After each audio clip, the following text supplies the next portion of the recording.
So here the fourth ionization technique is electrospray ionization, that is ESI. ठीक है, अब ये जो इलेक्ट्रोस्प्रे आयनाइजेशन है ना, इसको काफ़ी यूजफुल माना गया है for studying the high molecular weights. ठीक है, अब ना इसको हम डिनोट करते हैं ESI या ESI-MS से. ठीक है, अब इलेक्ट्रोस्प्रे आयनाइजेशन की जैसी एक और टेक्निक होती है थर्मोस्प्रे आयनाइजेशन, उसको हम डिटेल में नहीं पढ़ेंगे, लेकिन इन दोनों का मैकेनिज्म जो है वो ऑलमोस्ट सेम होता है. ठीक है, अब इसका जो प्रोसीजर है वो कैसे होता है, देखो ESI में क्या होता है, हमारे पास सोल्यूशन, आप लोग को पता होगा, आप सोल्यूशन बनाते हो, कैसे बनाते हो, सॉल्वेंट प्लस सोल्यूट करके. इधर हमने क्या करना है, कोई सॉल्वेंट लेना है. ठीक है, उसमें अपना सैंपल जो है वो इंसर्ट कर देना है. ठीक है, और ये आपके पास बन जाएगा सोल्यूशन. ठीक है, तो उस सोल्यूशन को ना आपने कैपिलरी में डालना है. कैपिलरी आई होप आप सब समझते हो क्या होती है, लॉन्ग फाइन ट्यूब होती है आपके पास. ठीक है, उसमें कैपिलरी में इस सोल्यूशन को डाल देना है. ठीक है, फिर इसको आपने चैम्बर में, हीटेड चैम्बर होगा, उधर आपने इसको स्प्रे कर देना है. ठीक है, स्प्रे करने से क्या होगा कि जो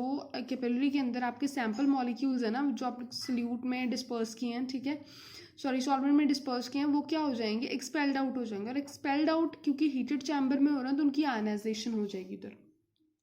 सो this is the whole process that how it occurred. अब ये जो ना नीचे दिए हुए हैं ना आपके कंपाउंड्स, तो ये इसके नहीं है बेसिकली. ये जो हमने लास्ट टेक्निक लास्ट वीडियो में मैंने बताई है ना, डिजॉप्शन टेक्निक हमने पढ़ी थी. ठीक है, डिजॉप्शन आयनाइजेशन, उसमें सिम्स था, फैब था एंड मेल्डी था. तो उसमें आप लोग को याद होगा कि मैट्रिक्स पढ़ी है हमने. ठीक है, और मैट्रिक्स सूटेबल कंपाउंड्स की, मैंने बोला था कि सूटेबल कंपाउंड्स होते हैं जिनकी मैट्रिक्स बनती है. ठीक है, ताकि वो जो आपकी इंसिडेंट रेडिएशन है उसको प्रॉपरली जो एब्जॉर्ब कर लें. ठीक है, तो ये जो आपके मॉलिक्यूल्स दिए हुए हैं ना, ये मैट्रिक्स की वही वाले. आप लोग को याद होगा सिम्स एंड फैब के लिए मैंने बताया था कि मैट्रिक्स जो है वो बेसिकली ग्लिसरोल से, थायोग्लिसरोल से, ठीक है, नाइट्रोबेंजाइल अल्कोहल, तो इन सब से बन सकती है मतलब आपकी मैट्रिक्स. तो यहाँ पे मतलब कुछ खास नहीं है, सिर्फ एक दो स्ट्रक्चर्स आप लोग याद कर लो, ताकि आप लोग की लेंथ अच्छी बन जाए. ठीक है, क्वेश्चन की अगर आपको आता है तो, सारे नहीं करने की जरूरत है, एक दो कर लो. ठीक है, इसी तरह से नेक्स्ट पेज पे ये मेल्डी डिजॉप्शन के दिए हुए हैं. आप लोग को याद होगा निकोटेनिक पिकोटेनिक हमने पढ़ा था, तो इनका स्ट्रक्चर एक दो का याद कर लो, ताकि मैट्रिक्स जब आप एक्सप्लेन करो तो you can draw this as well. Okay, now comes to this electrospray ionization apparatus. ठीक है, अब इसके अपरेटस में क्या होता है, मैंने बोला कि आपके पास होती है कैपिलरी. ठीक है, this is basically the tip. उन्होंने पूरी कैपिलरी ड्रॉ की.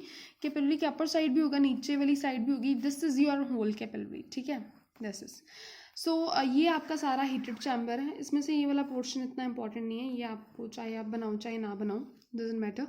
ठीक है, तो बेसिकली क्या होता है कि ये कैपिलरी की टिप है. ठीक है, इस कैपिलरी की टिप में आपका सोल्यूशन आप इंसर्ट करते हो, जिसमें क्या होता है सॉल्वेंट प्लस आपका सैंपल जिसका हमने मास लेना है. ठीक है, और ये अपर एंड लोअर टिप में ना ड्राइंग गैस फिल की जाती है, नाइट्रोजन बेसिकली फिल करते हैं. इसका भी रोल होता है, वो मैं आपको आगे एक्सप्लेन करती हूँ. ये सारा आयनाइजेशन चैम्बर है. ठीक है, और ये जो आपकी कैपिलरी है ना, कैपिलरी की टिप जो है, इसको कनेक्ट किया जाता है हाई वोल्टेज के साथ. ठीक है, तो अब बेसिकली होता क्या है, क्योंकि ये हाई वोल्टेज दे रहा है. ठीक है, ये आयनाइजेशन चैम्बर है. जब हाई वोल्टेज इसको मिलता है ना, तो इसके जो अंदर वाले मॉलिक्यूल्स होते हैं ना, ये वाले, वो बाहर एक्सपेल्ड आउट हो जाते हैं. ठीक है, लेकिन इसमें क्या था, सॉल्वेंट भी था, सैंपल भी था. तो ये जो आपके सैंपल की आयनाइजेशन होती है, लेकिन उसके साथ साथ सोल्यूट भी आ जाता है. ठीक है, कुछ अमाउंट ऑफ सोल्यूट भी आपका बाहर आ जाता है. लेकिन हमें क्या चाहिए, हमें सिर्फ हमारे आयंस चाहिए होते हैं. ठीक है, क्योंकि आपका जो मास स्पेक्ट्रम है वो आपको मास स्पेक्ट्रम देता है सिर्फ आयंस का. ठीक है, सैंपल का नहीं देगा. तो हमें ये सैंपल जो है इसको इवेपोरेट करना पड़ेगा. ठीक है, तो इस सैंपल को हम कैसे इवेपोरेट करेंगे, देखो.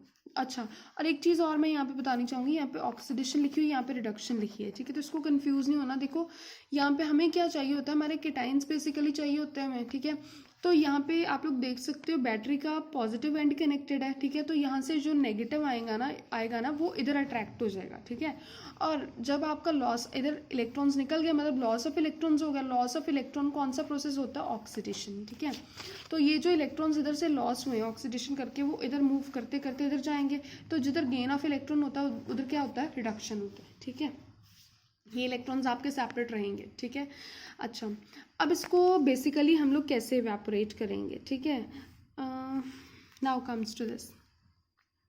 ये आपको पता चल गया। अब ये जो आपकी ड्राइंग गैस है ना, बेसिकली ये क्या करेगी इस सॉल्वेंट को, इसका रोल यहाँ पे आता है। जो आपकी ड्राइंग गैस है ना, ये क्या करेगी, सॉल्वेंट को इवेपोरेट कर देगी, ठीक है।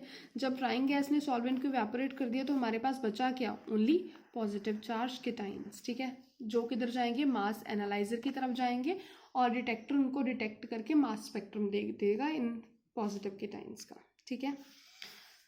ओके, नाउ ये जो चार्ज डेंसिटी है ना आपकी पॉजिटिव के ऊपर, ठीक है, ये चार्ज डेंसिटी, तो चार्ज डेंसिटी आपकी जो है ना वो तब तक इंक्रीज करती रहेगी जब तक आपकी जो इलेक्ट्रोस्टैटिक रिपल्सिव फोर्सेस है ना इनमें, ठीक है, इलेक्ट्रोस्टैटिक रिपल्सिव फोर्सेस जो हैं वो सरफेस ड्रॉपलेट के सरफेस टेंशन को एक्सीड नहीं करती। मतलब उस पॉइंट तक जब तक आपका जो ड्रॉपलेट है वो ब्रेक करके दूसरे स्मॉलर ड्रॉपलेट्स में कन्वर्ट नहीं हो, देखो ये इसमें कन्वर्ट हो गया, ठीक है, मतलब आपका बड़ा बड़ा ड्रॉपलेट जो है वो स्मॉलर ड्रॉपलेट्स में कन्वर्ट नहीं हो जाता, तब तक इनके ऊपर जो इलेक्ट्रॉन डेंसिटी वो क्या करती रहती है, सॉरी चार्ज डेंसिटी जो है वो क्या करती रहती है, इंक्रीज करती रहती है। ओके, अब ये जो TSI होता है ना आपका थर्मोस्प्रे, वो भी बिल्कुल इसी की तरह ही मैकेनिज्म शो करता है, ठीक है, उसका मैकेनिज्म भी बिल्कुल इसके जैसा ही होता है। कम्स टू नेक्स्ट पेज, ठीक है। तो ओके, अब ना नेगेटिव आयंस भी बन जाते हैं ESI में, क्योंकि नेगेटिव कैसे बनेंगे, by the loss of proton, अगर प्रोटॉन लॉस कर गया तो वो नेगेटिवली चार्ज बन जाएंगे, ठीक है, ये बहुत कॉमन टेक्निक है। नाउ जो चार्जेस बनते हैं ना, देखो ये जो आपके चार्जेस जनरेट हो रहे हैं पॉजिटिव चार्जेस, ठीक है, ये जो पॉजिटिव चार्जेस आपके जनरेट हो रहे हैं बेसिकली ये आपको क्या बताते हैं, ये नहीं रिफ्लेक्ट करते कि आपके सैंपल के ऊपर क्या चार्ज है। बेसिकली ये जो चार्ज ट्रांसफर्ड होता है ना सैंपल मॉलिक्यूल में, ये कब आता है, जब आपका सॉल्वेंट इवेपोरेट कर जाता है और चार्ज कंसंट्रेशन कितनी रह जाती है ड्रॉपलेट के ऊपर, that basically reflects the charge. Okay okay, now अगर सैंपल की अगर आप बात करें, सैंपल आयंस के ऊपर सिर्फ ज़रूरी नहीं कि सिंगल पॉजिटिव चार्ज ही है, कई बार क्या होता है सैंपल में मल्टीपल चार्जेस आ जाते हैं, ठीक है। तो वो मल्टीपल चार्जेस हम लोग, देखो आप लोग एग्जांपल लो लाइसोसोम का, ठीक है, इसका डायग्राम नहीं इधर गिवन, ना ही आपको बताने की ज़रूरत है, ठीक है, आप जस्ट थ्योरेटिकली इसको एक्सप्लेन कर सकते हो। लाइसोसोम जो आपको चिकन एग वाइट से मिलता है, ठीक है, उसको हम स्टडी करेंगे in the presence and absence of this molecule, ठीक है। तो देखो जब इसके ना दो स्पेक्ट्रम आते हैं, एक तो इसकी एब्सेंस में, एक आता है इसकी प्रेजेंस में। जो फर्स्ट आपका पास स्पेक्ट्रम आता है ना, ठीक है, उसके ऊपर जो चार्जेस आते हैं वो आते हैं 10+, 11+, 12+, 13+, ठीक है, ऐसे करके चार्जेस आते हैं, ठीक है, प्रोटीन मॉलिक्यूल के। दूसरा वाला जो मैकेनिज्म होता है उसमें जो आपके चार्ज आयंस है उनकी पीक आती है इनफैक्ट एट 20+, ठीक है, तो मतलब ये कितने सारे मल्टीपल चार्जेस आ गए उसके ऊपर, ठीक है। तो आपने कैसे निकालना है, आपने बेसिकली जो मास है वो कैसे कैलकुलेट कर सकते हो, जितना मॉलिक्यूलर मास है और जितने उसके ऊपर चार्जेस आ रहे हैं, ठीक है। लाइक लाइसोसोम में अगर 1432 उसका मॉलिक्यूलर मास है तो 10+ उसके ऊपर चार्ज आ रहा है, तो इन दोनों को मल्टीप्लाई करके ये इसका मास बाय चार्ज रेशियो है, ठीक है, लाइसोसोम का। तो मास बाय चार्ज रेशियो को मल्टीप्लाई करके चार्ज के साथ कितना चार्ज आ रहा है उसके ऊपर, उन दोनों को मल्टीप्लाई करके you can easily find out the mass of that protein, ठीक है। इसी तरह से ये नेक्स्ट एग्जांपल्स दी हुई, फाइन।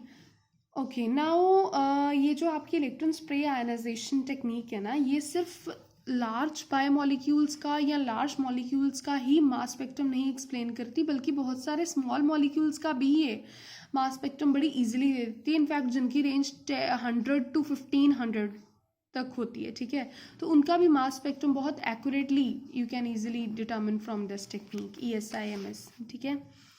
अब कई बारी जो कंपाउंड्स जो बहुत ज़्यादा आपके पास आते हैं नॉन वोलेटाइल, ठीक है, मतलब इतने ज़्यादा नॉन वोलेटाइल कि आप उनको डायरेक्ट इंट्रोड्यूस ही नहीं कर सकते अपने सैंपल में, ठीक है, अपने स्पेक्ट्रोमीटर में।